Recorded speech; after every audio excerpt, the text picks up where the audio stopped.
today's Grimm adventure, we find ourselves in a place known as Macclesfield, England. It's a cold, rainy day. And today we're going to be telling the story of the life and death of Ian Curtis in the band Joy Division. As you can see, I'm wearing my Joy Division shirt, and you are bundled up because this one here gets cold very easily. It's cold. It is. We're going to be roaming around the cemetery, try to find Ian Curtis's final resting place, and visit some Joy Division sites, both here in Macclesfield as well as in Manchester.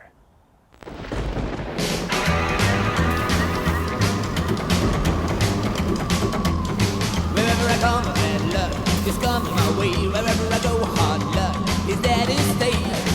Good luck never stays a day.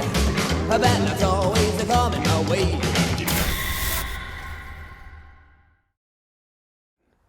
When it comes to the band Joy Division, their story, just like their music, is both haunting and sad. Frontman Ian Curtis pretty much his entire life suffered from depression and seizures, and as the band started to gain popularity, he had a really hard time adapting to it, and his marriage really started to suffer, including his health. On the eve of their North American tour in 1980, Ian Curtis took his own life at his home, and he's buried here. The music haunts you. It really does. And in the movie The Crow, Nine Inch Nails' Trent Reznor, he redid one of his songs, a song called Dead Souls. That was originally Joy Division.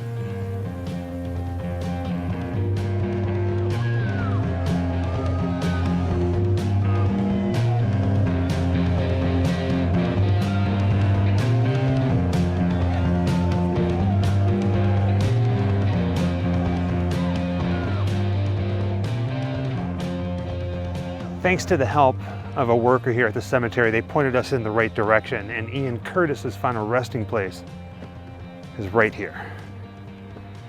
She said that it's the one with a lot of stuff on it, and she wasn't kidding. We've been in a lot of cemeteries, and honestly, I don't recall ever seeing something like this. All of the pathways and all of the roadways are lined with stones that represent that these are the final resting place of somebody who was cremated here in the cemetery. And this one here is for Ian Curtis. The date is May 18th, 1980. He was 23 years old whenever he died. And the stone just simply says, "Love will tear us apart." Again. If you really think about it, it didn't really hit me until right now, how sad that line is.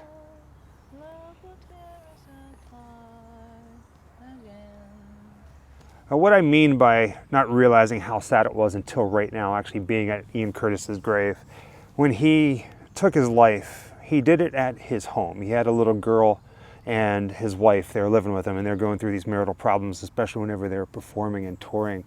And I remember reading that it was his wife who found Ian Curtis. He hung himself in the house, and there was this interview where she was talking about that before that, while he was writing the note, he took all the pictures of the family off the wall, and I guess he sat them next to him as he wrote the note.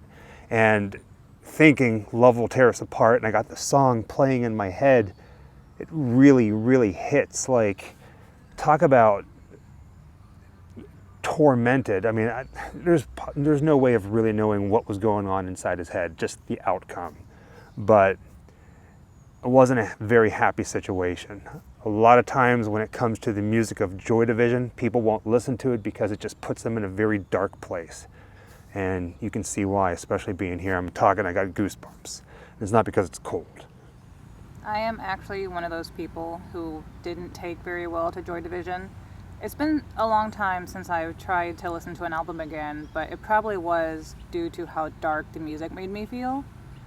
But even with not being a super fan, you can feel the gravity of the love people had for him and his music. And I've heard it all my life. I'm 41 years old. And it's definitely a heartbreaking story. And here's a closer look of everything that's here for Ian Curtis. 1956 to 1980. There are flowers, there are cigarettes, there are pictures, books, coins. This one right down here really caught my eye. It's a picture of the band Joy Division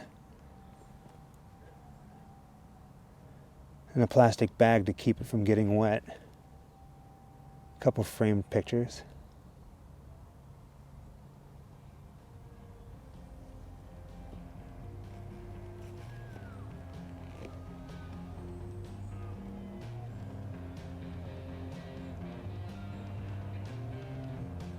With every grave that we visit here in England, we've been leaving coins. We do the same thing with Ian Curtis here. Right above where it says Ian Curtis, love will tear us apart.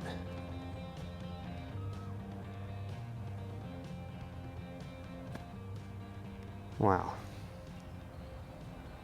The final resting place of Ian Curtis, right there from Joy Division. Again, a grave I never thought that I'd ever get to visit in my life. And here we are. Now, if you've never listened to the band Joy Division, do yourself a favor and give it a listen. Just be warned, if you're sad, it could make you a little sadder. It's very good though.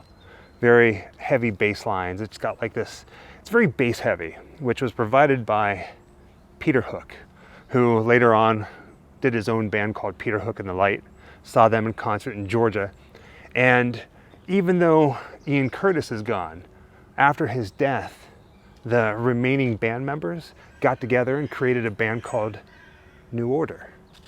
So if you listen to New Order, that's the more, I'm gonna say they're a little bit more poppier than the way they started out with Joy Division. Before we head off in search of other Joy Division locations, there's a movie about Ian Curtis's life called Control. Again, one of the names of their songs, and it's all shot in black and white, and if I'm not mistaken, it was all filmed here where Ian Curtis lived and where he died. It's an amazing movie. It's very sad. I recommend watching it. Control, C-O-N-T-R-O-L. And with that, it's time to leave the cemetery. Side effects include drowsiness, apathy, and blurred vision. I'm checking 2. I felt I had to tell you this. I know that I love you, and will do forever. So you're really looking for a singer then? This is the television programme which brought you the first appearances from the Beatles to the Clash, as you'll soon know about these lot. They're called Joy Division. You nervous or what? This is just the start. He is quite famous now, though, isn't he? Not to me. I still wash his underpants. We're Joy Division, you're the crowd, good night. I hold my hands up. I am a believer in Joy Division, hallelujah. Who's that? Anik wants to do an interview. You were married so young. My marriage was a mistake. Who's Anik? Just answer me! Please answer me! Take as long as you need. How long do you need? I never meant for it to grow like this. I've no control anymore.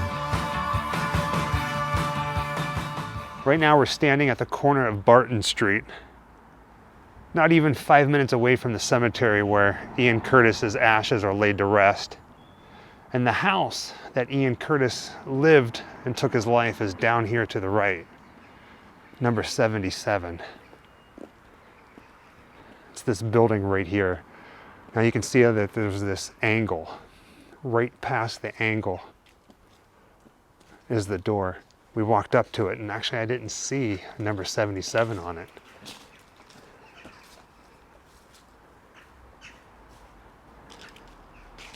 This white door right here with the roses in the windows.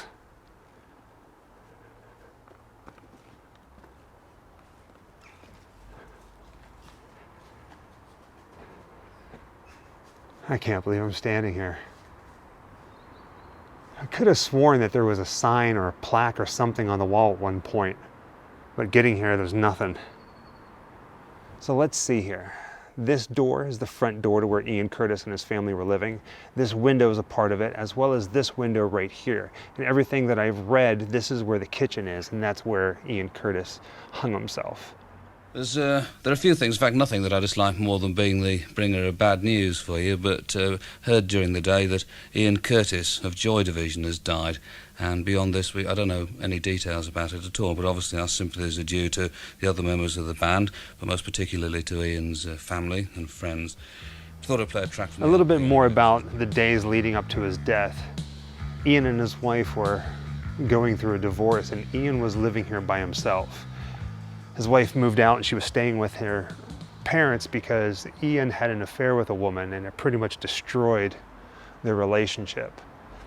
Now, it hit him really hard. The depression, the anxiety, everything. It was just a little too much. And people were scared for him. They thought that he was going to hurt himself. So the day that he died, his wife offered to come and spend the night and just sit with him and be with him here at the house at 77 Barton Street.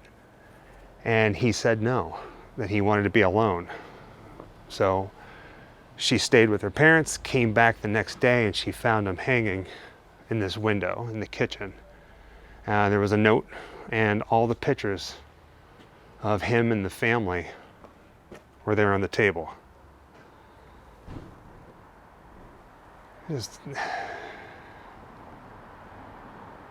It's a little too much. It really is. I don't remember where I was reading it, but I could have sworn that somebody either bought the old house or they were planning on buying it and turning it into a museum for Joy Division and Ian Curtis, but obviously nothing is from that. It's a private residence. But this is it. If you didn't know this, Jessica's a witch. For some reason, everywhere we go, she always attracts cats. And here, just outside of Ian Curtis's house, this cat comes up to us. Hello.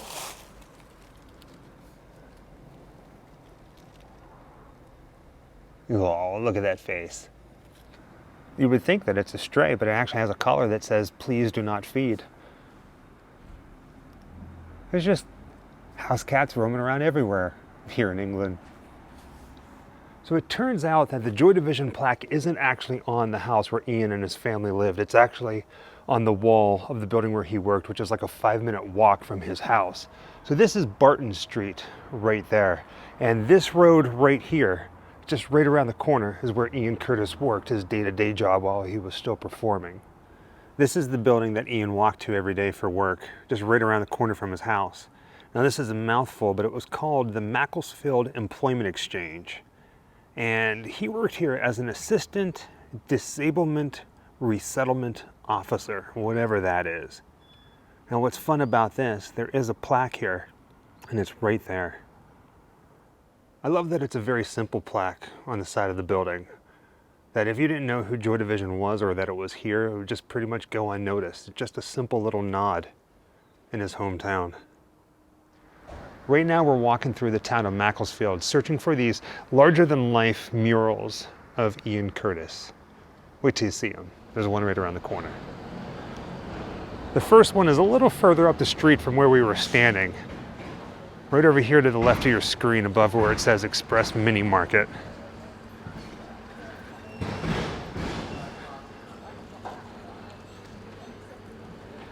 You see, that's cool. Now my understanding is this is one of 2 murals that exist here in town. There used to be one really big one, but sadly it was destroyed. A different artist painted over it or something like that.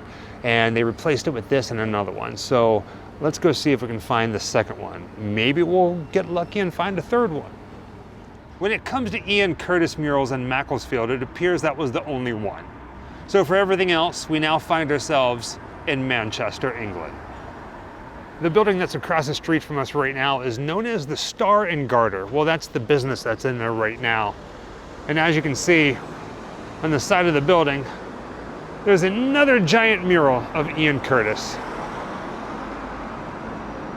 That's cool. I really love that the town of Macclesfield and Manchester have things like this in remembrance to him, recognizing the music that came from this area. Now from here, everything else that we want to see is here in the Manchester area.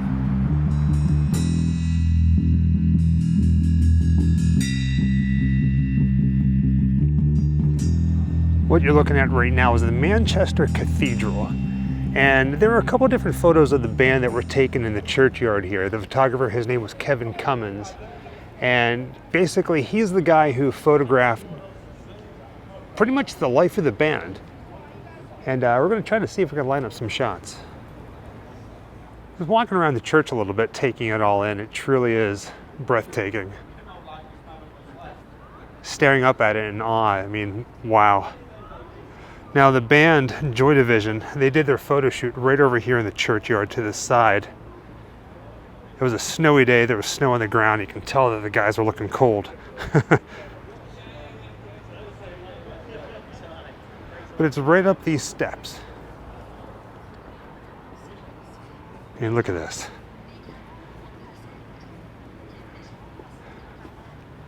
Wow. Standing at this entrance to the church, right over here in this corner is where the band took their photos. There used to be a tree to the left-hand side of your screen, and it looks like they were standing just to the left of this little like cross. But right over there, you can see them standing in the snow, shivering. The tree is long gone, but everything matches up from the big church windows, the arch of those, to the small little walkway there. Wow. Yeah, I think this is as close as we're going to get to the shot. Pretty much right where Jessica's standing. Let me go ahead and get over there. Forward a little bit. I think this is as close as we're going to get. I'm happy with this.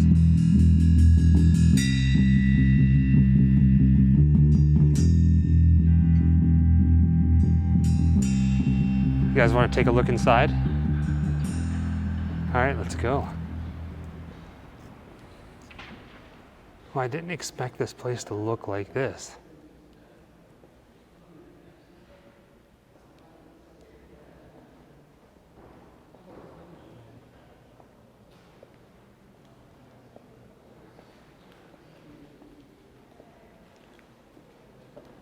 Right?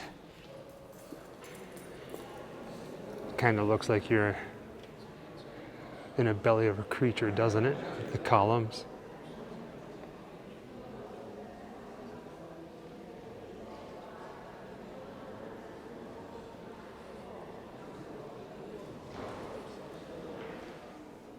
I've never seen anything like this before. And I had to ask what it was, and they said that this was the choir room for the church.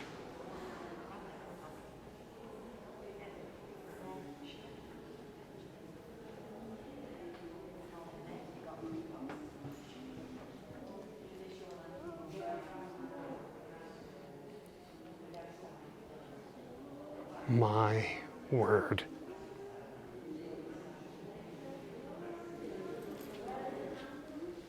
I really like how the lamps, when you look at them, like how they're lit, they kind of look like crosses. Something else, right?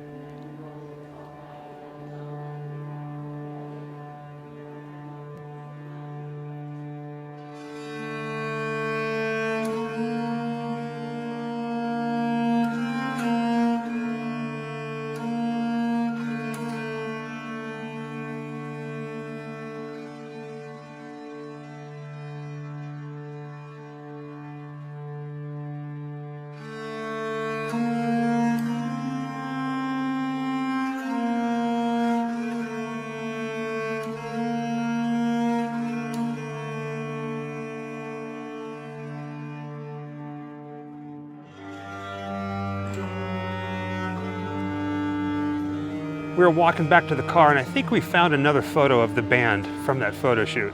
Now you can see that's Manchester Cathedral. And if we turn the camera over this way, so much has changed. But at the same exact time, things kind of look the same. Now, if I put the camera right here, I want to draw attention. You see the stairs that go down? Well, look at the wall, the brick wall that's to the left. And then you see that white building that's about the center of your screen? Pay close attention to that. Now in this photo, I'm going to show you this little green garden-like area down here. I think It looks like it. That back whenever the band was here for photos, it used to be like a little platform. This is that photo. Crazy, right? Now what's interesting about this, going back to this shot right here, if you look at that white building, I'm going to raise the camera just a little bit. You can kind of see remnants of the old building, almost like an outline. I think this is the spot.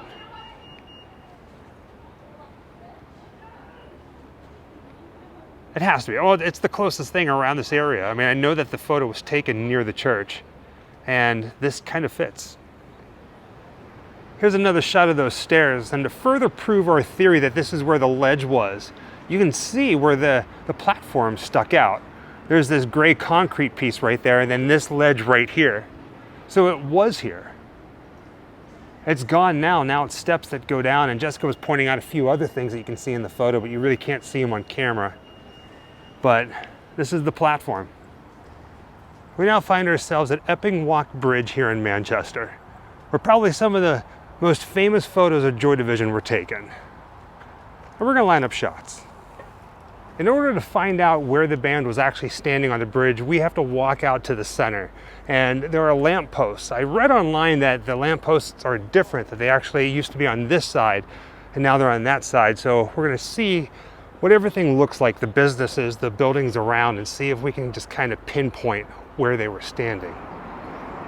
So we made it to the center of the bridge, and we looked to the left, and immediately we recognized this location. There was a photo taken from right about here. The guys would have been standing against the railing, and behind them you can see two bridges. Now this is how much things have changed. All those buildings are all new. They weren't there whenever they took the picture. But there's actually three bridges. So the bridge that you can see right there, there's a bridge with the arch. That looks like that is new. But just beyond that, there's a tree blocking another bridge. Before we move on to the next photo though, to prove that this is the right bridge, pay attention to this little support right here and look at that picture again. This is it. I can't believe that I'm standing on this bridge right now. As a big fan of Joy Division, this is like one of the coolest places. I mean, seriously. Now, like I said, the lampposts used to be on the other side.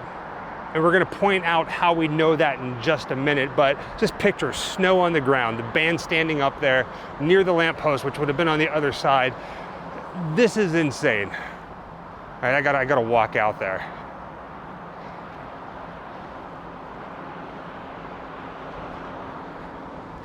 So camera lenses are a lot different, but near the lamppost, again, they would have been over there. How crazy cool is this, right? Amazing, just mind blown. We know that these aren't the original lampposts from the photo shoot, but still, they're here. One of the most famous pictures of Ian Curtis was standing on this bridge next to a lamppost very similar to this, all bundled up, and he was smoking a cigarette. And it's just one of those places where you never think that you're ever going to get the chance to visit or stand here in almost the same exact spot. Things have changed so much since Joy Division was here doing the photo shoot, but pretty much right where we are standing is the last photo that we're going to line up. Now in this picture, the band is standing pretty much right where we are. And you can see the bridge in the background, and more importantly, you can see the bridge support, that one right there, and the one a little further back. Now, in all reality, we can probably stand a little further to the left, but you see that giant tree that's in the center of your screen? That is blocking a view of a church steeple that can be seen in this photo.